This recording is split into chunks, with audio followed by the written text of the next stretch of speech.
I'm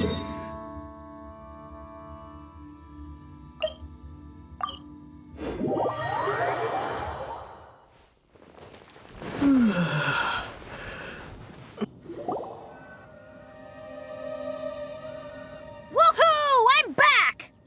Cyrus doesn't seem to be here. He must have headed up the mountain. Let's wait for him here. Amber, are you feeling better? Yep, all good now. Nothing to worry about. I don't know what I'd do without you guys.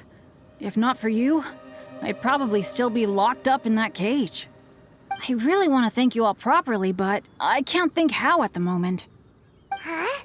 You must be pretty used to being on the receiving end of people's kindness by now, though, surely.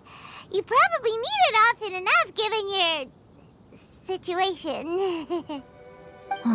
Come on, don't put it like that. Sure, plenty of people have shown me kindness before, but that doesn't mean I will ever take it for granted. No matter how many times people help me out in life, I will never forget any of them. Well, instead of repaying those who helped you, perhaps you could help others yourself.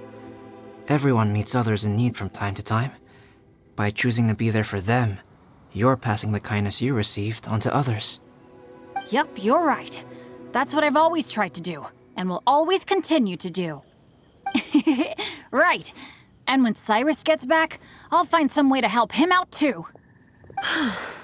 This has been quite an eventful day. Yeah, it has. It's really hit me how tired I am now that I've started to relax. I need to rest. Everyone, please excuse me for a while. Yeah, I need to get some water and maybe a piece of fruit. Once I'm rested up, I need to get back to being an instructor again. Well, it looks like the curse of the mountaineers who couldn't get off the mountain is finally broken. Feels like an action-packed chapter has come to a close. Shall we find somewhere to rest and chat too? Why not? Then, please, come. You sensed something too, didn't you? Then let's go. Huh? Are you going back to your camp again? Okay. Might as well come with you. Good. Shall we set off right away?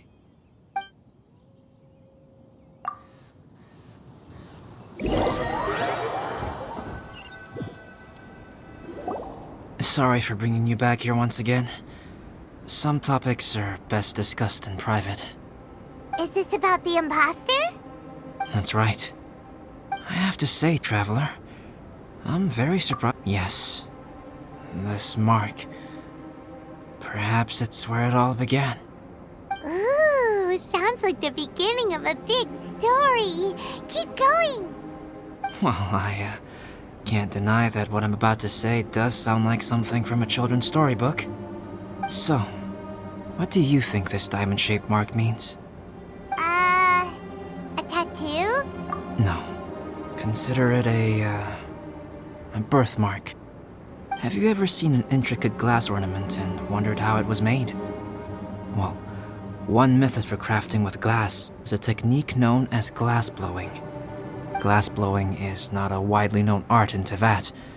For this reason, glassware made in this way is usually very expensive. As the name implies, glass blowing involves blowing air into a hole, much like blowing up a balloon. This type of glassware is known for having a pontil mark at the point where the blowpipe was inserted, where the hole was sealed at the very end. This mark is a sign that the item was crafted by a human hand. Sounds kind of amazing. It is a wondrous and beautiful art form. Alice says that these marks are seen as proof of the maker's fine handiwork, the only flaw in an otherwise perfect work of art. My mark is something similar to this. The difference between synthetic and natural life lies in the directional flow of the life force. The energy of a natural life form flows out from within. That's why flower buds bloom and curled leaves unfold. And it's the very reason we watch and wonder at blossoming flowers. Creating life artificially, on the other hand, involves, to a certain extent, the introduction of an external source of energy into the embryonic life form. When the hole where the life force was infused is sealed at the end, It leaves a mark not dissimilar to the pontal mark in blown glasswares. The alchemical substance drips and spreads out in all directions, resulting in this rather ingenious diamond shape. Wow! So that's where it came from. This mark is a sign of my artificial origins, and proof of my imperfection as a human. I presume that the impostor intentionally avoided. You are fundamentally different from other people. I have few qualms about sharing my secrets with you. Just as Paimon said, it all sounds like a story. Even if you were to tell anyone else, they would regard it as nothing more than a tall tale. The transcendent and miraculous are not the only thing. People like to believe that those who are thoroughly different from themselves could only ever exist in stories. It makes things much easier. Or, in other words, all of the unfathomable things we've seen recently would make good material for a novel. I have friends who write novels. If they wrote this story, it'd probably be even more complex. Making up stories is easy. Even Paimon can do that. Oh, I didn't know you had that kind of talent. Paimon's the best guide into that. Making up stories is a piece of cake. In that case, how about we have a storytelling contest?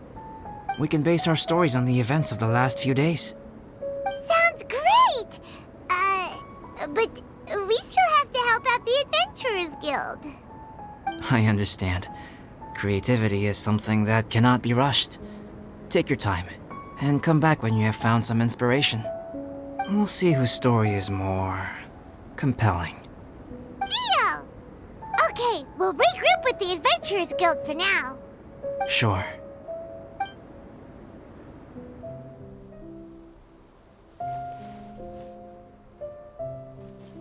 My story. Yes, I should have known. Master's failed specimen in the dragon's belly. This is where the story truly begins.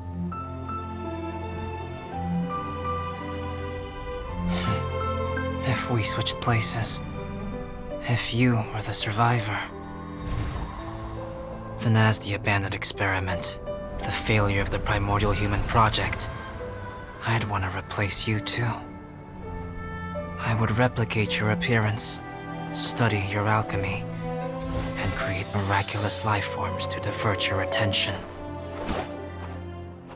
I would wait for the right moment, then dispose of you in the Traveler, the sole person to have known your secret. And then, I could finally experience the joy of being brought into the world.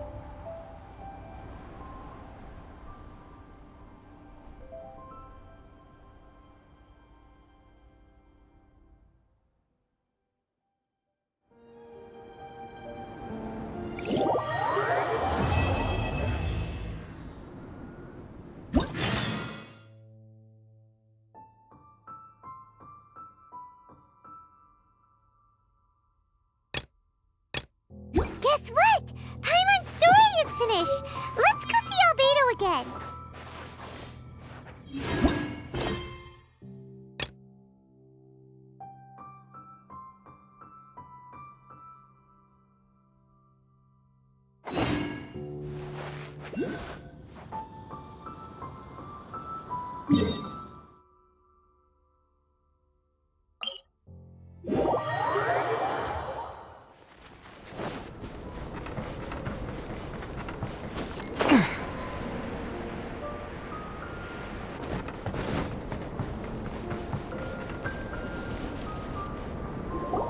Albedo! Traveler, Paimon, I suppose your story is ready. Yep. How about you? Do you need some more time? No need. I am also ready to tell my story. Paimon calls dibs. Paimon first! Please, go ahead. Okay, here goes. Once upon a time, there was an evil researcher who went into the mountains and did a crazy experiment on whopper flowers to transform their appearance. After a lot of pain and suffering, the whopper flowers finally took on a human form.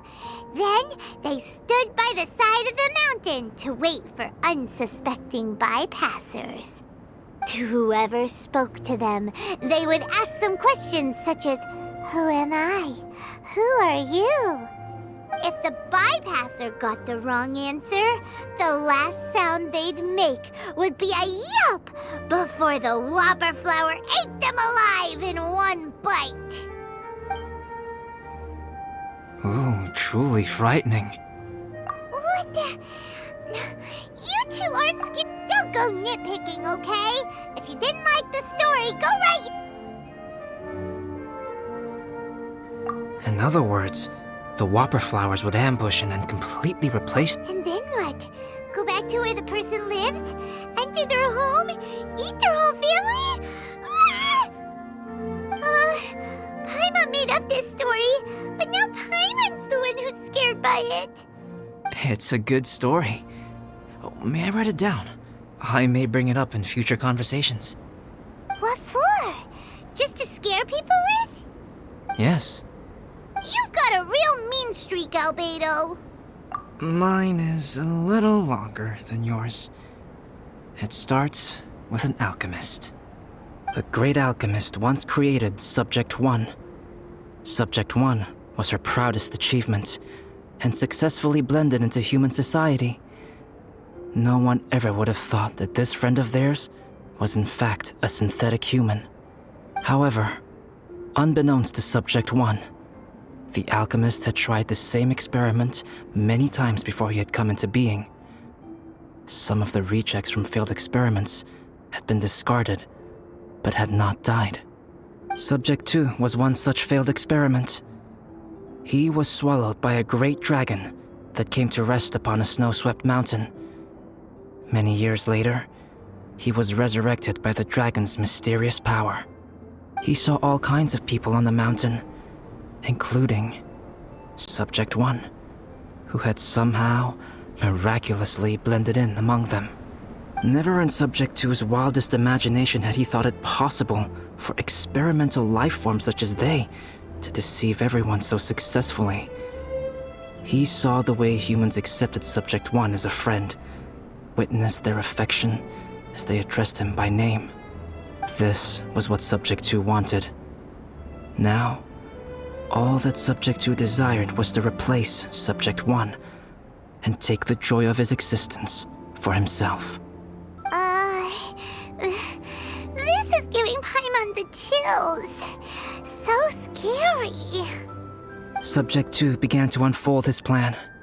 He stole Subject 1's books and notes and studied all that Subject 1 had learned from the alchemist. Subject 2 was highly intelligent, and he learned quickly. He changed his face into an exact replica of Subject 1's face. Then, he found a plant with mimicry capabilities, and so, not only did Subject 2 transform his own appearance to perfectly match that of Subject 1, he also created a third entity, Subject 3. What? There's 3 of them now? But Subject 2 wanted to become a perfected human. So, he erased a mark in both his and Subject 3's necks, for these marks were symbols of imperfection. In my view, it was probably a subconscious act, an instinct. He so desperately craved to become a perfect human being that he forgot something. Human beings are defined by their flaws.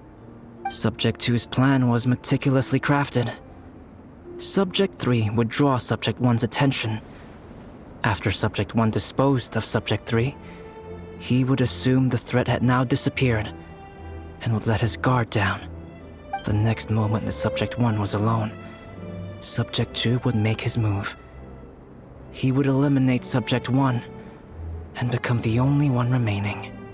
He would secretly replace the Subject 1 of everyone's memories and inherit his identity, residence, clothing, sword, name, and friends. People would have no idea that the individual they knew had become somebody else from one day to the next.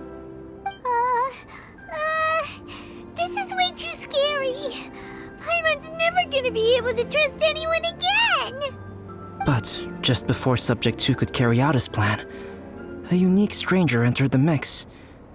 Subject 2 tried to make contact with this person, but found that they could somehow sense he was different from Subject 1.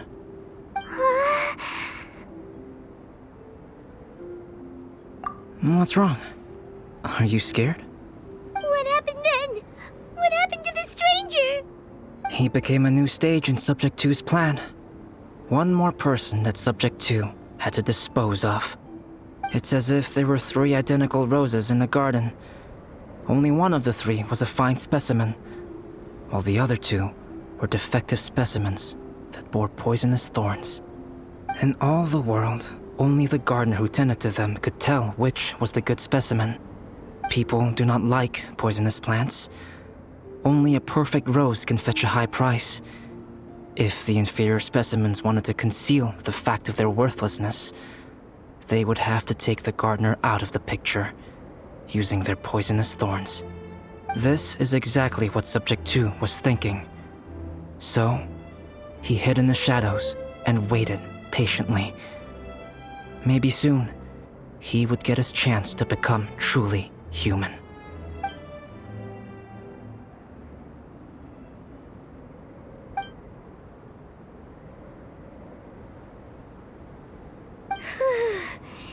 That was intense! So what happened after that? Did Subject 2's plan succeed? Paimon can't bear thinking about it! Fortunately, it is just a story. And even in this story, Subject 2 did not succeed. But you can never let your guard down on Dragonspine. Monsters mutated with Durin's power and blood are also creatures of Rhine-Daughter, just like me. I'm glad to hear that. It's okay. I know what I am. You and I are both different, so there is no need for me to hide the truth from you. The only thing is that sometimes, when I think about how mighty the power of alchemy is, I feel so small. As beings who set foot in this world, how arrogant are we in desiring to control our destiny and in desiring to create? Is creation an arrogant act, traveler? If not, why do we call the ones that created us and control us gods? If it is, then what qualifies us to call ourselves creators? How far must we take our Nothing special.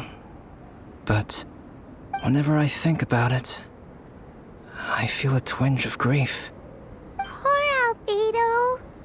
Hello? Traveler, are you here? Hey, is that Amber? Thought we might find you here. We're here to deliver a message from Cyrus. There's gonna be a big event down at the base camp, and they want you there too, Traveler. Winter camp is nearing its end.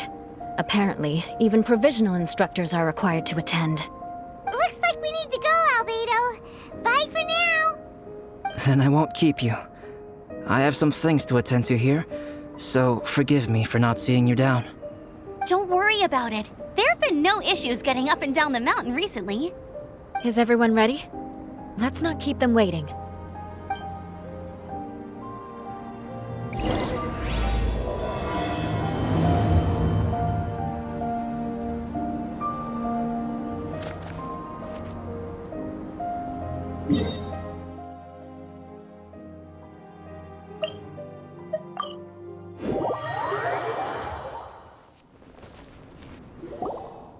Huh?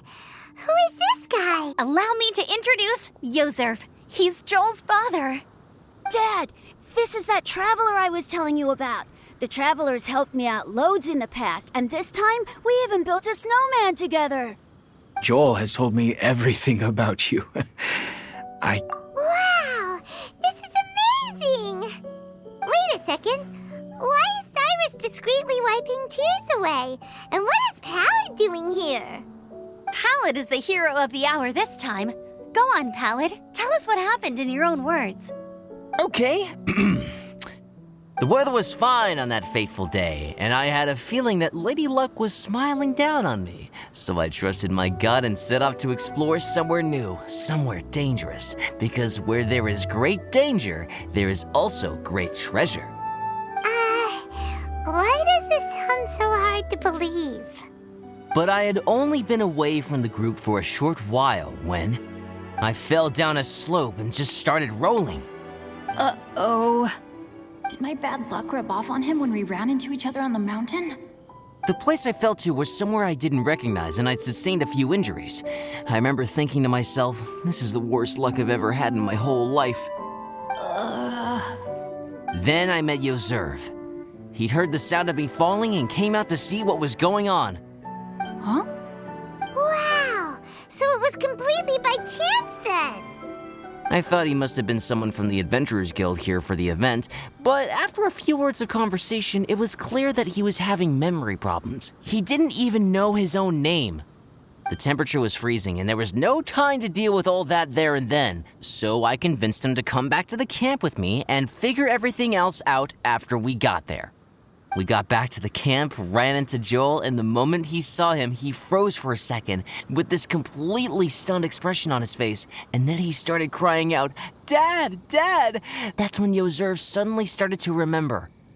My memory has still not fully recovered, but Joel and his mother, they are the only ones that I will not, no, that I cannot forget. Daddy. Daddy's right here, Joel. Daddy's right here. Yoserv, don't you remember anything else at all? The poor princess, feeding the foxes?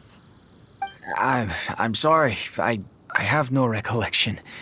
Maybe it's because of the head trauma. I'm not sure. I woke up and found myself covered in blood. My things were gone, and there was nothing to indicate who I was or how I got there. I crawled into a cave and settled in for a slow recovery. After my legs and feet were a little better, my hunting skills were what kept me alive. Dad, I was so worried about you. I'm all right now, Joel. Oh, don't cry. Daddy's not going anywhere. I'm here to stay. Oh, this is good. This is good. You know what, though? I definitely think my luck got worse after running into Benin on that mountain. I knew it. I just... No. I just meant if it weren't for you, there's no way I ever would have run into Yoserv on a mountain this huge. Besides, we got back safely, didn't we? So don't blame yourself. Maybe sometimes miracles can only happen when you get just unlucky enough. Ballad. When did you become such a smooth talker, huh? Huh? Am I? I was just telling the truth. Oh, yeah. I want to say thank you to the Traveler, Uncle Cyrus, Auntie Eula, and Auntie Amber. Thanks, everyone. You all helped look after me, and I will always remember it. But I guess I can't take the snowman with me, or it'll melt once it leaves Dragonspine. It's such a shame. Oh, I can help with that. One moment. Huh? Eula? Here, take this. It's powdered rime. Just add it to your snowman, and it will never melt. Wow! Really? Oh, this is awesome! You're the best, Auntie Eula! Dad, I have an unmeltable snowman now! How cool is that? How can I ever repay you all? Thank you all. Thank you from the bottom of my heart. Dad, I want to go move the snowman. Can we do it now, please? Okay. I'll be leaving with Joel now. I'm sure I'll see you all another day. Very well, very well. It's time for Pallid and I to have another discussion concerning his breaches of adventurer discipline. Huh? But Cyrus, I think I kind of made up for my mistakes this time, you know? See you guys! Oh, I made this for you and Amber. Think of it as a winter souvenir. Aw, Are you sure? This must be really important to you. Come on now, just take it. No need to make such a fuss. Wow! Now our snowman won't melt either! You're welcome. Just keep it, that's all I ask. Amber and I have some business to attend to now. See you later. See you! Everyone's gone. Seems like they've all got their own stuff to do now. Oh! You know what? We've been on Dragon's Spine all this time, and somehow Paimon still forgot to ask Albedo about how to make a fruit juicifier machine that can keep the juice fresh.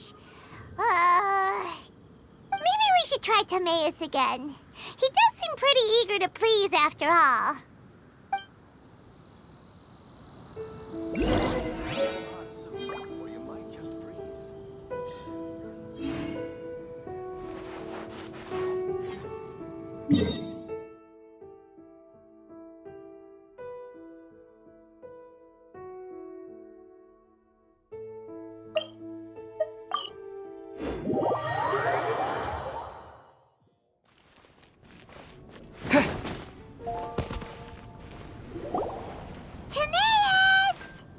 Traveler and Paimon, what can I do for you?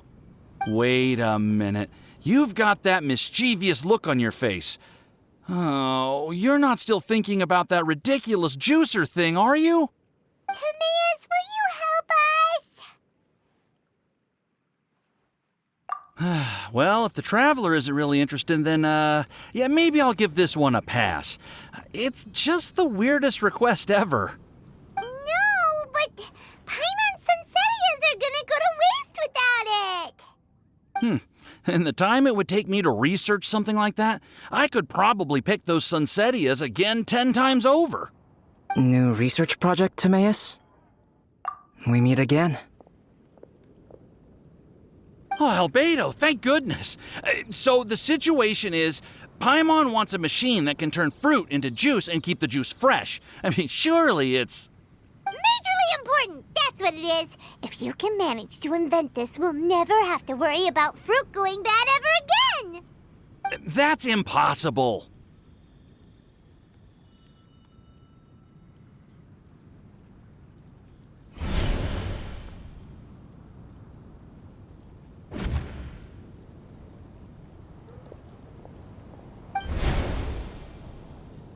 Turning fruit into juice is not hard, but keeping it fresh is more difficult.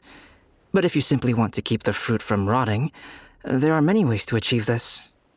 Right, Traveler?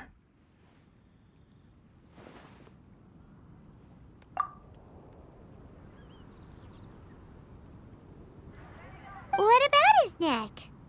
What's wrong? Is there something on my neck? From the look on your face, it's as if you thought I just played a practical joke on you that was in exceedingly poor taste.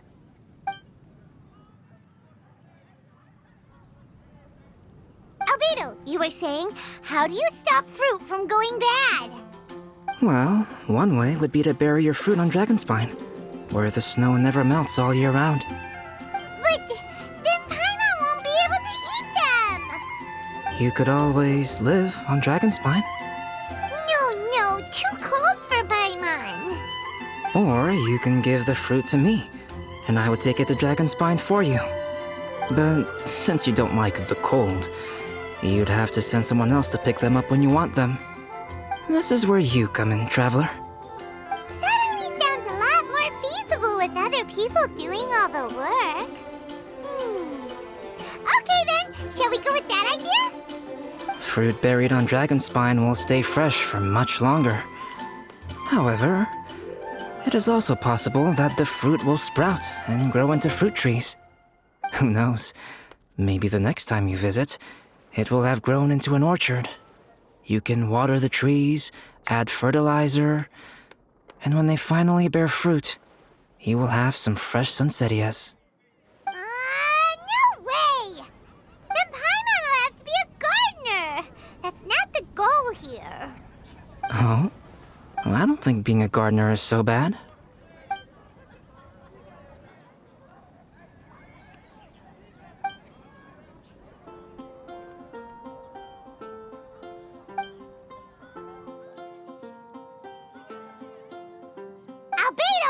Stop trying to get your hands on Paimon's super sweet sensitias!